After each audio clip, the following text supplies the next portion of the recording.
आज के इस अंक में हम बात करने जा रहे हैं एक ऐसे अहम विषय की जिसे हम अहम मान तो लेते हैं लेकिन उस पर बात नहीं करते क्योंकि तब वो हमें अहम नहीं लगती। जी हाँ, एक औरत से जुड़ी हुई उसकी उस मासिक जरूरत की जो जरूरी तो है लेकिन उस तक पहुंच नहीं पाती।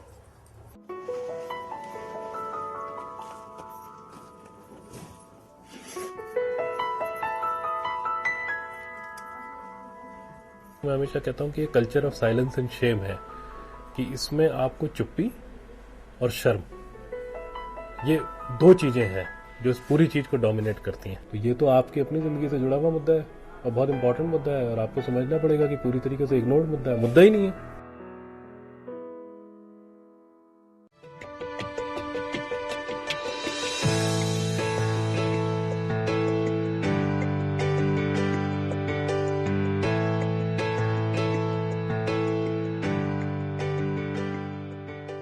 मुझे बड़ा इस बात का बड़ा अफसोस होता है कि लोग जब भी आप सैनिटरी नैपकिन की बात करते हैं, खास तौर पर लोग उसको विमेन इशू बोलते हैं। तो मैं तो अपने सारे सेशंस लेक्चर में इस बात को आर्ग्यू करता हूँ कि आप इसे विमेन इशू क्यों बोलते हैं, तो ह्यूमन इशू है ना। मतलब आप जैसे कॉन्डोम है तो वो मैन इशू तो नहीं है। अल्टीमेटली आप उसको फ्री में बांटते हुए भी फिर रहे हैं, आपको लगता है कि वही एक सोल्यूशन है पॉपुलेशन कंट्रोल का। और एक ये जो इतना बड़ा ह्यूमैनिटी का इशू है जो आपने पूरी तरह से इग्नोर कर दिया है, जिसके बारे में कोई बात ही नहीं करते। आप यदि आज जो भी आप टीवी में ऐड देखते हैं तो वो किसी प्रॉब्लम या इशू के बारे में तो बात नहीं होती, वो तो एक लाइफ स्टाइल की एडवर्टाइजमेंट है। यदि आप किसी भी नैपकिन के बारे में बात करते हैं, वो किसी प्रोडक्ट का एडवर्टाइजमेंट है, वो किसी इशू के बारे में कोई बातचीत नहीं है। वो कितने लोगों तक है और हर एक महिला से जुड़ा हुआ है, हर एक लड़की से जुड़ा हुआ है और एक बड़ी एज ग्रुप में और करोड़ों की तादाद में महिलाओं या लड़कियों से जुड़ा हुआ है। ये तो ह्यूमन इशू है। जब आपका एक इन्फेक्शन की वजह से आपका जब यूट्रस निकाला जाता है तो आप उसको क्या विमेन इशू बोलेंगे या ह्यूमैनिटी का इशू बोलेंगे? वो तो पूरी मानवता का इशू है। जैसे आप बचपन से आप एक मिडिल क्लास फैमिली में डेवलप होते हैं या आप छोटे शहरों में बढ़ते हैं, आप कितने भी अच्छी फैमिली से हों, एक अलग तरह का कल्चर होता है। तो जब मैं कभी किसी मार्केट में या किसी एक रेजिडेंशियल एरियाज में कभी जाते था, बचपन में की बात बता रहा हूँ मैं, तो वो एक कलर्ड सी पट्टियां मुझे कभी कभी सूखी भी दिखती थी। और उस जमाने में यदि आपको याद हो तो बहुत सारी इस हिंदुस्तान में चेक की चादरें चला करती थी। बेडशीट समय में हमेशा चेक हुआ करता था, किसी न किसी कलर का, हरा नीला लाल कुछ ऐसा होता था। तो मुझे कभी समझ नहीं आया कि ये होता क्या है। अब उस टाइम में आप अपने पेरेंट्स से भी ये सब बातें नहीं करते थे और आपको तो ये ऐसा कुछ होता है इसके बारे में पता ही नहीं था। मतलब आज का जो 10-15 साल का बच्चा है और जो आज से 20 साल पहले का 10-15 साल का बच्चा है, वो तो दो डिफरेंट जनरेशन ही है पूरी अपने आप में देखा जाए। फिर आप जब गांव में बहुत ट्रैवल करने लगे तो देखा कि अरे झोपड़ी के पीछे की तरफ में कपड़ा कौन सा है, दो झोपड़ी के बीच में जो सुखाया हुआ है ये कपड़ा कौन सा है, कुछ एक पर्टिकुलर सा साइज, कुछ शेप सा है, कुछ उसमें निशान है। तो बड़ा एक अजीब सा माहौल पैदा होता चला गया। फिर फिरोजाबाद गए एक बार, तो फिरोजाबाद में आप एक ऐसी मीटिंग वगैरह चल रही थी वहाँ की महिलाओं से सबसे, और बात करते करते एक महिला थोड़ी इंटरेस्टेड रही उस बारे में, क्योंकि कम्युनिटी वर्कर थी, जनरली बात करने लगी, अपनी कहानी सुनाने लगी। तो कहानी क्या निकली कि उनके किसी रिश्ते में एक महिला ने एक ब्लाउज का पीस इस्तेमाल किया था जो हमारा लेडीज ट्रेडिशनल वेयर है, और उसमें जो हुक लगते हैं लोहे के, वो हुक रह गया था और उससे महिला की टेटनस से डेथ हो गई। मुद्दा बिल्कुल किसी तरीके से पब्लिक में नहीं आया क्योंकि कोई ये मानने को तैयार नहीं कि ऐसा हो सकता है। दूसरा क्या है कि ये जो पूरा इशू है, इसको मैं जो कहता हूं, मैं हमेशा कहता हूं कि ये culture of silence and Shem है कि इसमें आपको चुप्पी और शर्म, ये दो चीजें हैं जो इस पूरी चीज को डोमिनेट करती हैं। आज भी आप यदि इवन अर्बन इंडिया में आप जब बेहतरीन ब्रांड खरीद के लाते हैं, वो अल्ट्रा थिन और जो भी होती हैं जो 100-120 रुपए के होते हैं, आप ये सोच के देखिए कि इवन वो पर्टिकुलर चीज भी, वो सामान भी आपके या तो किसी ब्लैक पॉलिथीन में छिपा होता है या उसको कागज से लपेट दिया जाता है। दुनिया की हर चीज आप खुलेआम ले आते हैं। आप अंडरगारमेंट जब लाते हैं बहुत बार, तब आप उसको नहीं कहते पैक करो, वो ट्रांसपेरेंट प्लास्टिक शीट में घूमता है और बहुत ही अजीब सी शेप और साइज के साथ सब कुछ घूमता है, उस पिक्चर दिख रही होती है उसमें, उसको आप नहीं कहते कि ब्लैक पॉलिथीन में ही डाल के दो। बट सैनिटरी नैपकिन को आप कहते हो कि ब्लैक पॉलिथीन में डाल के दो। कितनी बार जब, क्योंकि मोस्टली जो बायर होता है उसका वो हस्बैंड होता है, यदि आप देखें वो हस्बैंड या वो मेल किसी भी मार्केट में वो पॉलिथीन लेके घूमता रहता है, सबको पता है इस पॉलिथीन के अंदर क्या है, लेकिन कोई ये नहीं कहेगा कि भाई ये ब्लैक पॉलिथीन के बिना भी हो सकता है। बिकॉज मतलब ठीक है, मैं ये नहीं कह रहा कि पॉलिथीन नहीं दी जानी चाहिए, वो एनवायरमेंट के मुद्दे अलग है, बट मुद्दा ये है कि हर चीज को उसको छिपाते क्यों है आप? ये तो आपकी जिंदगी से जुड़ा हुआ मुद्दा है।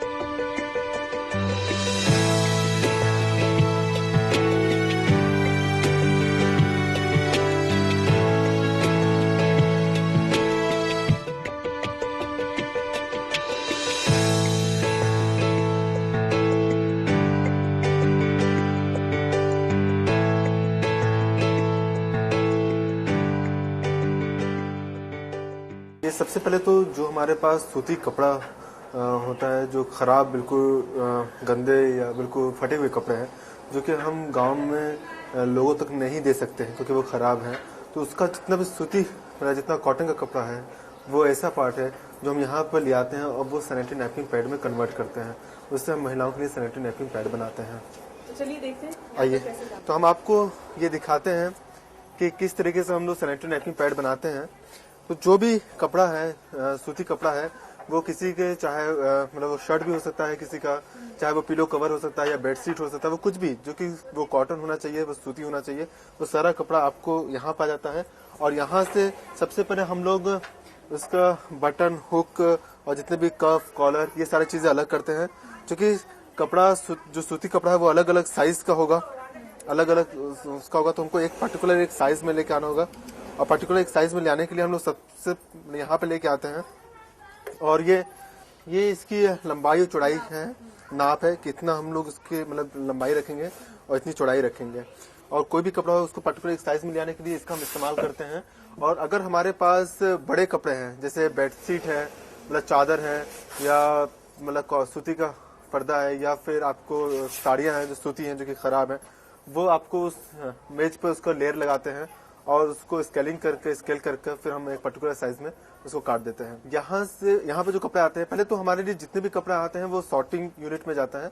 और सॉर्टिंग यूनिट में हम कोशिश करते हैं कि वो कपड़ा विलेजेस में जाए जिनके पास कपड़ा नहीं है, और वो डेवलपमेंट के काम के थ्रू डिस्ट्रीब्यूट हो, मतलब लोग अपने कम्युनिटी में काम करो और उसके एवज में पूरी फैमिली को कपड़ा दें। तो जो कपड़ा परफेक्ट होता है, जैसे कोडिंग हम जी से करते हैं, वो क्लॉथ ऑफ वर्क के थ्रू डिस्ट्रीब्यूट हो जाता है। जिन कपड़े में माइनर प्रॉब्लम होता है वो एमपी से कोड होकर आपको डिजास्टर एरिया में चला जाता है। बट जो कपड़ा बिल्कुल खराब होता है, जो टोर्नेटिव में पूरे फटे हुए एकदम गंदे और खराब होते हैं, वो कपड़ा पर्टिकुलर हमारे एक सेक्शन में जाता है और वहां से सूती कपड़ा यहाँ पे आता है सैनिटरी नैपकिन पैड बनाने के लिए। तो जितना भी, जैसे फर्स्ट में हमने क्या किया कि हुक को अलग कर दिया, बटन है, हुक है, कॉलर है या कफ है, ये सारे अलग कर दिए। फिर उसको एक साइज में ले आने के लिए आपको इस तरीके से पर्टिकुलर एक साइज में लेके आए, और जो बड़े कपड़े उनको लेयर लगाकर डायरेक्ट कट कर दिए इन सारे कपड़ों को। हमारे लिए कॉटन का कपड़ा तो इस तरीके से आता है, बट कभी कभी लोग मतलब थान का कपड़ा परचेज किए और हमें दे दिए इस सैनिटरी नैपकिन पैड के लिए, क्योंकि ये एक बहुत बड़ा मुद्दा है महिलाओं के लिए। तो इसको फिर हम यहाँ पे लेयर लगाते हैं, इस स्केल से स्केलिंग करते हैं और फिर डायरेक्ट मशीन से कट कर देते हैं। तो बेसिकली जो कपड़े आपको मिलते हैं लोगों से, या आप लोगों तक पहुंचकर उन कपड़ों को लेने की बात रखते हैं, जो स्वेच्छा से आप लोगों को कपड़े देते हैं, अपने घर में जो फालतू पड़े हुए हैं जिनका यूज नहीं हो पाता है, वो कपड़े जब आपके पास आते हैं तो उसके अलग अलग तरीके की किस्म के कपड़े हुआ करते होंगे, जो लेनिन का भी हो सकता है, कॉटन का भी हो सकता है, ऊनी वस्त्र भी हो सकते हैं। तो इस काम में उनको कैसे आप यूज करते हो पैड के लिए? पैड के लिए नहीं, देखिए हम सारे कपड़े को सैनिटरी नैपकिन पैड में कन्वर्ट नहीं करते हैं। हम ये देखते हैं कि जो कपड़ा सूती है लेकिन वो बिल्कुल खराब है, जो कपड़ा सूती है, जैसे मैं आपको पहले बताया कि बेडशीट है, अगर वो सूती है, या किसी कुर्ता अगर सूती है, तो दोनों कपड़ा सूती है, सिर्फ कॉटन की चीजों को जी कॉटन के कपड़े को ही हम यहाँ पे लेके आते हैं, उसको सैनिटरी नैपकिन पैड में कन्वर्ट करते हैं। और अच्छे खासे तादाद में हमारे पास ऐसे कपड़े आते हैं, क्योंकि डिस्कार्ड बिल्कुल, एक तो सेकंड मतलब लोग यूज करके देते हैं, और उसमें भी गंदा और खराब कपड़ा हमको काफी अच्छे तादाद में मिलता है। आप अगर अपनी अलमारी को खोलें तो उसमें बहुत सारे कपड़े ऐसे हो सकते हैं जिनका प्रयोग आप नहीं करते हैं, जो अलमारी के कोने में पड़े रहते हैं। तो इस कार्यक्रम को देखने के बाद मैं आप सभी से ये गुजारिश करूंगी कि उन फालतू कपड़ों का एक सदुपयोग करें और ऐसी संस्थाओं को वो कपड़े दें जिससे कि उनका एक सही तरीके से प्रयोग हो सके। और ये धुलाई का जो सेक्शन है वो बहुत ही इम्पोर्टेंट है, क्योंकि इसको बहुत ही कॉन्शियस होकर उसको धुलाई करना होता है। सैनिटेशन का सवाल है, तो ये जैसे कि ये ड्रम है, तो पहले शाम को 3 या 4 बजे हम लोग वॉशिंग पाउडर में उसको सारे कपड़े को, जैसे ये इस ड्रम में वॉशिंग पाउडर से इसको लेयर बनाकर हम उस लोग मतलब शाम को पूरे लेयर बनाकर इसमें रख देते हैं। जब सुबह हम निचोड़ते हैं तो नियर अबाउट 60% गंदगी निकल जाती है, लेकिन 60% गंदगी निकलने के बावजूद हम लोग वॉशिंग मशीन में 3 से 4 बार कंटिन्यू इसको वॉश करते हैं और फिर ड्रायर में डालने से पहले हम लोग इसको डिटॉल वगैरह डालते हैं, जो एंटीसेप्टिक इसमें डालते हैं लिक्विड, और फिर से इसको ड्राई करते हैं। और ड्राई करने के बाद फिर हम लोग इसको हाइजीन की दृष्टि से देखा जाए तो इसको हम सन ड्राई करते हैं, क्योंकि अगर धूप में कोई भी कपड़ा सूख जाता है तो वो हाइजीन के नजरिए से बहुत ही इंपॉर्टेंट है। ये सारे कपड़ा इस बकेट के थ्रू ये ऊपर जाता है छत पर, और ये छत को हम लोग उसी तरीके से कवर किए, उसी तरीके से बनाए हैं ताकि वहां पर सन ड्राई आसानी से हो सके। और अगर कपड़ा सन ड्राई होते हुए गिरे भी तो वो नीचे जो है उसमें तिरपाल और इस तरीके से इसको रखा गया है कि वो इसी में गिरे, ताकि वो किसी भी तरह से धूल और उसमें न जाए। और चूंकि हाइट पे है तो वो चांसेस कम हो जाता है धूल और उस चीजों का, तो फिर वो सन ड्राई होकर वो सारा कपड़ा फिर इसी बकेट के थ्रू अंदर आता है। सन ड्राई होने के बाद हम लोग इसको आयरन करते हैं। ये इस तरीके से जब प्रेस करते हैं कपड़े को तो ये जो लास्ट के जम्स वगैरह हैं वो स्टीम हो जाते हैं, ये हिट हो जाता है। आप देखेंगे तो हिट हो गया। तो सबसे बड़ा कि 3 से 4 बार वॉश हो चुका है। ये इसमें मतलब वॉशिंग पाउडर और डिटॉल ये सब चीज लग गया है, भिगो चुके हैं। फिर इसको सन ड्राई भी किए हैं, तो जो लास्ट के जम्स वगैरह जो लास्ट के कीटाणु वगैरह वो भी स्टीम हो जाएंगे। और चूंकि कॉटन कपड़ा ये सुकुड़ जाता है तो अब एक लेयर में भी हो जाएगा, एक स्ट्रेट लेयर में हो जाएगा, जो कि बहुत। और ये फिर इस तरीके से हम 5 का पैक बनाते हैं, बट इसमें हम छोटे जो कतरन है, जो कॉटन के छोटे कतरन है, हम इसको इसमें बीच में फिल करते हैं। जैसे ये यहाँ पर अगर देखेंगे आप तो यहाँ पे ये फिल हो रहा है, इस तरीके से यहाँ पर फिल हो रहे हैं। ये छोटे कतरन यहाँ पे बीच में फिल कर दिया जाता है और इस तरीके से हम लोग 5 का पैक बनाते हैं इस तरीके से। और ये जो बीच बीच में चुंबक लगा रखे गए हैं, ये बीच ये चेक होते रही कपड़े के बीच में भी इसको मतलब अंदर ये, हाँ, अगर लोहे से जुड़े से कुछ भी चीज रहे तो फिर भी इसके लास्ट के भी मतलब तो इस बात का ये पूरा ध्यान रखा जाता है यहाँ पर कि इन पैड्स को बनाने के दौरान कोई भी लोहे की कोई भी चीज इसके अंदर ना हो। और जब इन्हें बंडल का रूप दिया जाता है, इन 5 पैड है, जब इन्हें बंडल का रूप दिया जाता है तो एक बार फिर से इस बात का ध्यान रखा जाता है, इसको चेक किया जाता है कि इसमें कहीं लोहे की कोई चीज छूट तो नहीं गई है। वाकई बहुत खूबसूरत। और ये फिर हम लोगों से न्यूज़पेपर की डिमांड करते हैं, मैगजीन की डिमांड करते हैं और डबल लेयर का एनवेलप बनाते हैं, क्योंकि ये अगर एक लेयर फट भी जाती है तो एक लेयर अंदर लेयर रहेगी और एक लेयर अगर फट जाएगी तो एक लेयर अंदर रहेगी। और फिर इसके बाद हम लोग इसमें स्टेपल नहीं करते हैं, क्योंकि अगर स्टेपल करेंगे इसको पिन अगर चलेगा तो टिटनेस हो सकता है। तो इसको फिर हम स्टिच करते हैं। यहाँ पे ये स्टिच हो रहा है, ये धागे से डायरेक्ट इसकी सिलाई कर दी जाएगी और इस तरीके से ये माई पैड 5 पीस का एक पैकेट तैयार हो गया। और ये उन महिलाओं के लिए जाता है जहाँ पर महिलाएं मिट्टी यूज करती हैं, राख यूज करती हैं, पूरे तरीके से गंदे कपड़े यूज करती हैं, पत्ते यूज करती हैं, पुआल जो गांव में जिसे बोलते हैं राइस का निकला हुआ होता है वो यूज करती हैं। कई ऐसी जगह का केस निकला है कि कुछ भी यूज नहीं करती हैं और लगभग 22 से 26 के साल के बीच में टिटनेस हो जाता है, कैंसर हो जाती है और डेथ हो जाती है। और इन तमाम इन्फेक्शन से होता है। इवन की बहुत सारी ऐसी बीमारियां हैं जैसे सफेद पानी आना या बच्चेदानी का निकलना, ऐसे बहुत सारी परेशानियां हैं जिससे कि उनके पूरा हेल्थ पर असर पड़ता है। तो मतलब ये हुआ कि उन इलाकों में जहाँ पर सन के लिए कपड़ा मुहैया नहीं हो पाता है, हाँ, ऐसी मासिक जरूरत के लिए आपका ये छोटा सा पैक एक बहुत बड़ी भूमिका निभाता है। हम भी चाहते हैं सबके साथ ऐसी मिलने चाहिए, आज सबके साथ ऐसे कपड़ा भी मिलने चाहिए, करने भी चाहिए और देने भी चाहिए। जैसे हमने अभी कुछ देश में देखे बहुत ही बुरी हालत है कपड़े की। कोई कपड़े के जाएगा, कोई ये ले रहा है, बोरी ले रहा है, बोरी के टुकड़ा है, कोई बोल रहा है मैं सिंथेटिक कपड़ा लेते हैं, कोई बोलते मैं ये कपड़ा लेते हूँ। पूछते उनसे जे कैसे रखते, बोलते हमारे घर में एक कपड़ा 2-2 3-3 यूज करते। हम खुद पूछ के आए उनसे, जे हम बहन भी यूज करते, कोई मम्मी भी यूज करती वही कपड़े को। कोई लड़की तो शर्म से बताते नहीं है, भाई को पापा को कौन क्या बताएंगे। बोलते देख एक लड़की हमसे बताई, वो बोले हमने तो जब पहली बारी हमारी ऐसी आया तो मेरे भाई के कुर्ता लेके गई तो मेरे पापा पूछे तुम क्यों लेके गई, पापा को मैं क्या बताऊं। फिर पापा भी मुझे मारी जी, क्यों तुम ऐसे काम करे। तो फिर बाद में हम बताए जी ऐसी ऐसी बात मेरे को, मैं अपने दूसरी बड़ी जो है उसको बताया जी मेरे को यही काम के लिए मैं लिया। मैम बहुत आदमी समझदार होती है, बहुत आदमी समझदार नहीं होते। बहुत आदमी बोलते हम क्या करें, और बहुत आदमी समझदार है, हाँ जी तुम कुछ करो, खरीद के ले आओ, चाहे कहीं से कुछ किसी से सूती मांगो, चाहे कोई कपड़ा मांगो। बोली मम्मी ये बहुत खराब लगता है। हम कहना नहीं, ये खराब नहीं लगता, बहुत अच्छा है, ये होना जरूरी भी है। लड़की जात औरत जात नहीं होगी तो काल ये भी तो नुकसान करता है शरीर के लिए। लेकिन बच्चों के मन में कई सवाल, उनको वही सवाल उठा ना कि हम स्कूल नहीं जा पाएंगे, अब हम कहीं खेले नहीं पाएंगे, तो हम बड़ी को हो गए। बोलती छोटी वाली बोलती है कि हम तो बड़े कहेंगे ना मम्मी। हम कहना हाँ तू बड़ी को हो गई, तू कहीं मत खेला जाकर, बच्चों के साथ मत खेला कर तू। बोली ठीक है हम नहीं जाए। तो जब जय दिन रहेगी तो दिन नहीं बोलेगी किसी से, कमरा से स्कूल जाएगी, स्कूल से कमरा आएगी। क्यों ऐसा क्यों किया था? नहीं अच्छा लगता है तो कहा थी मम्मी ऐसी ऐसी बात है, तुम कहीं छोड़ दो, मत खेलो। अपने जानस्कता, हाँ अपने जानस्कता आ जाता है। तो किसी भी लड़के के साथ कुछ नहीं करती है ना, हमारे जमाना में नहीं छुए देती थी। हमारी माई बोले कि बेटी अंदर मत जाना, अचार रखा है। तो कहना मम्मी क्या होएगा अचार का? बोली नहीं खराब हो जाएगा अचार, मत जाना। अब यहाँ है तो एक किचन है, रूम है, अपन अब वो लड़की बनाए खवाए सब कुछ करी। अब इनके लिए क्या है, कुछ नहीं। हमारे पिछले के जमाना में भाई बहन 3-4 थी, 3 भाभी थी, तो कपड़ा नहीं मिलता था, तो एक कपड़ा को 6 महीने यूज करते थे। हमारे जमाने में कि अच्छा कपड़ा मिलता, अपने हाथ से धुलते बनाते यूज करते, तो अच्छा था। हाँ तो हमारे लिए अच्छा होता, हमारे जमाना मिला कहाँ, मॉल भी नहीं मिलता था हम लोगों का।